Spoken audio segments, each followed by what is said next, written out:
we're going to talk about stimulus control. Stimulus control is when the dog performs the cue that we give them correctly, doesn't offer a different behavior, and also doesn't just randomly offer that behavior when it's not cued. So we're going to test Wazi's ability to respond to the word SIT.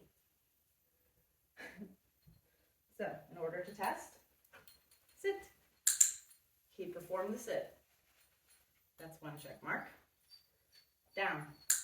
He performed down, not a sit, so that's good. I'm trying to get him to be in a down for this. Away. Up. Down. Good. That's really all you have to do for a stimulus control test. You just need to make sure that the dog is not offering a different behavior when you cue it. If that's happening, then we need to do a little bit of troubleshooting to make sure the dog is actually understanding the cue. Now, there are 3 components to fluency of a behavior that we should talk about. One of them is speed. So the time it takes the dog to perform the behavior. Wazi's really fast, so he's going to perform his sit very quickly. Down or down. That was very fast. Latency, that's the time between when you say the cue and the dog actually starts to perform the behavior. For Wazi, generally that's very fast. Touch. Down. Sit.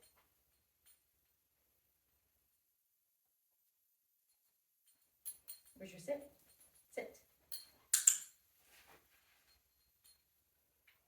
Down. Sit. Where's your sit? Good. Touch. Down. Sit. Yay! Good. So that was actually just a little bit of a stimulus control exercise that I just performed. I asked the dog to sit and he stayed in the down. So we just played around and did a couple of other behaviors, and I did not reinforce the reps that were incorrect. And then he was able to sit without me having to lure it up with my physical cue. The final part of fluency is, let's see, we got speed, latency, and precision. So precision is how precise the behavior is. For example, some dogs, when you ask them to down, they'll cock a hip. For my dogs, the down should be a sphinx position, down. So you see how his legs are in line with his body versus flop, flop. Boy, that's very nice. It's a little bit more of an extreme, but some dogs do lay down like that when you ask for the down. Okay.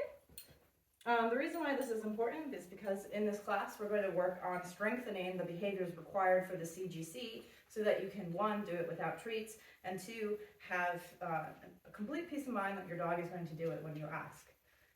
So some of the ways, there's 3 main ways that we use to increase fluency of behaviors. One is introduce distractions.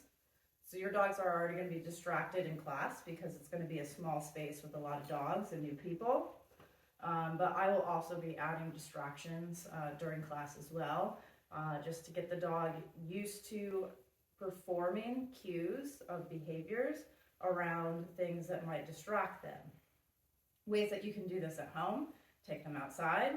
There's plenty of distractions outside for most dogs. You know, squirrels are everywhere, and that tends to be a very distracting thing for dogs. The other part of increasing fluency is distance.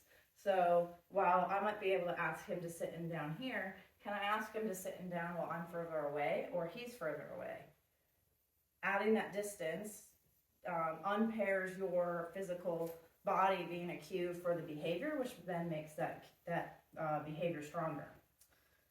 So that's distractions, distance, and duration. Duration is the last one, and we'll be working on that in class as well. One of the ways that I like to increase duration is by providing what I call rapid fire treats for the dog being in the position that I want them to stay in.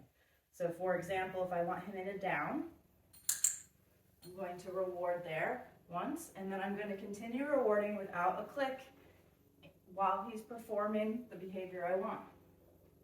So as long as he stays in this down, I'm going to continue treating.